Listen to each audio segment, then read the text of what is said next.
بسم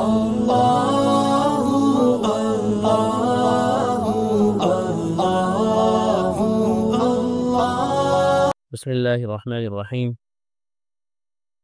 حرمین میں وفات پانے والے، یہ بھی ایک سعادت کی بات ہے کہ اگر کوئی آدمی حرم مکی یا حرم مدنی حرمین شریفین میں انتقال کر جائے تو وہاں پر اس کا یہ مرنا اس کے لیے باعث سعادت ہوگا، اور اس کے لیے روایت میں فضیلت آئی ہے۔ نبی اکرم صلی اللہ علیہ وسلم نے ارشاد فرمایا کہ جو مدینے میں ٹھہرا اور اس نے مدینے کی تکلیف پر صبر کیا، میں قیامت کے روز اس کے لیے گواہ اور سفارشی ہوں گا، اور جو شخص حرم مکہ یا حرم مدینہ میں مر گیا اسے اللہ رب العزت قیامت کے دن امن والوں میں سے اٹھائیں گے۔ بڑی فضیلت کی بات ہے کہ مدینہ منورہ میں اگر کسی آدمی کا قیام ہو گیا، وہاں آدمی کچھ دن ٹھہر گیا، کچھ دن اس نے وہاں قیام کر لیا یا مستقل قیام کی سعادت مل گئی، اور وہاں کوئی تکلیف آ گئی، کوئی پریشانی، کوئی بیماری لاحق ہو گئی، لیکن بندے نے صبر کیا، کوئی آہ و بکا نہیں کی، کوئی شکوہ شکایت نہیں کیا،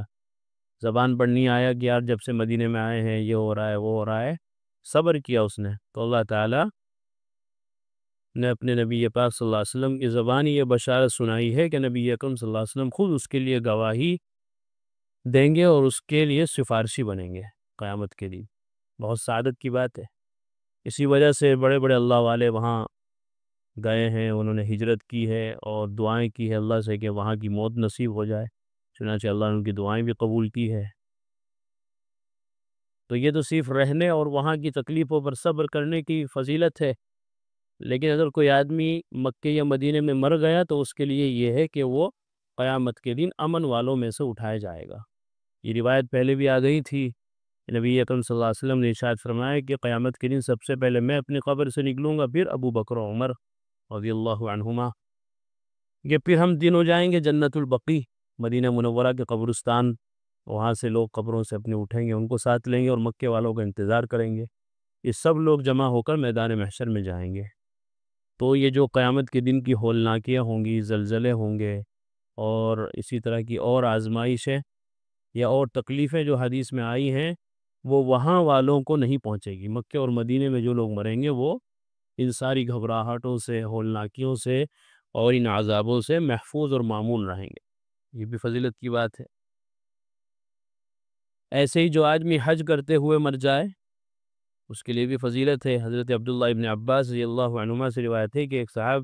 نبی اکرم صلی اللہ علیہ وسلم کے ساتھ عرفات میں ٹھہرے ہوئے تھے، اچانک سواری سے گر پڑے جس سے ان کی گردن ٹوٹ گئی۔ نبی اکرم صلی اللہ علیہ وسلم نے ارشاد فرمایا کہ اس کو بیری کے پتوں میں پکے ہوئے پانی سے غسل دو، اور اس کو ان احرام کے ہی کپڑوں میں کفن دو، اور اس کا سر نہ ڈھانکو کیونکہ یہ قیامت کے روز تلبیہ پڑھتا ہوا اٹھے گا۔ تلبیہ جو مشہور دعا ہے، لبیک اللہم لبیک، لبیک لا شریک لک لبیک، ان الحمد والنعمت لک والملک لا شریک لک، اس کو بولتے ہیں تلبیہ۔ تو جو آدمی احرام کی حالت میں مر گیا تو وہ کل قیامت میں احرام ہی کی حالت میں اٹھے گا اور تلبیہ کہتا ہوا۔ ایسے ہی شہداء کے بارے میں آئے، جو لوگ شہید ہو جاتے ہیں اللہ کی راہ میں، اپنا سب کچھ لٹا دیتے ہیں، حتیٰ کہ اپنی جان تک قربان کر دیتے ہیں اللہ کے لیے۔ حضرت ابو ہریرہ رضی اللہ عنہ فرماتے ہیں کہ رسول اللہ صلی اللہ علیہ وسلم نے ارشاد فرمایا کہ اللہ کی راہ میں جس سے کسی کے زخم لگ گیا، اور اللہ ہی خوب جانتا ہے کہ اس کی راہ میں کس کس کے زخم آیا ہے، یعنی نیت کا حال اللہ ہی خوب جانتا ہے، تو وہ قیامت کے دن اس زخم کو لے کر اس حالت میں آئے گا کہ اس کا خون خوب بہہ رہا ہوگا، جس کا رنگ خون کی طرح ہوگا اور خوشبو مشک کی طرح ہوگی۔ اللہ کے راستے میں، اللہ کے دین کی سربلندی کے لیے اور اللہ کی بھیجی ہوئی شریعت کے نفاذ کے لیے جو لوگ قربانیاں دیتے ہیں، اپنی جان تک کے نذرانے پیش کر دیتے ہیں، ان کے لیے بڑی سعادت کی بات ہے، انہی کو شریعت و قرآن و حدیث کی اصطلاح میں شہید کہا جاتا ہے، اسی کی جمع ہے شہداء۔ ایسے ہی وہ لوگ جو سردیوں کے اندھیرے میں یا گرمیوں کے اندھیروں میں مسجدوں میں جاتے ہیں، اور وحشت کا بھی ماحول ہے، مسجد دور بھی ہے اور راستہ بھی پرخطر ہے، لیکن وہ ان سارے اندھیروں کو جھیلتے ہوئے مسجد پہنچ ہی جاتے ہیں صبح سویرے فجر کی نماز میں یا عشاء کی نماز میں، تو ان کے لیے کیا فضیلت ہے۔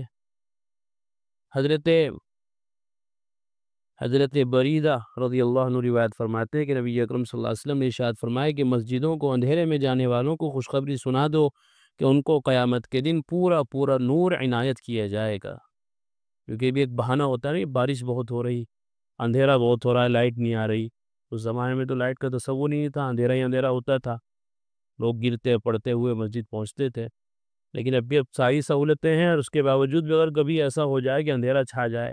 بارش کی وجہ سے، برسات کی وجہ سے، لائٹ خرابی کی وجہ سے، ایک آدمی کہیں ایسی جگہ پہنچا ہوا ہے کہ وہاں لائٹ کا انتظام ہی نہیں ہے، تو مسجد کیسے جائے؟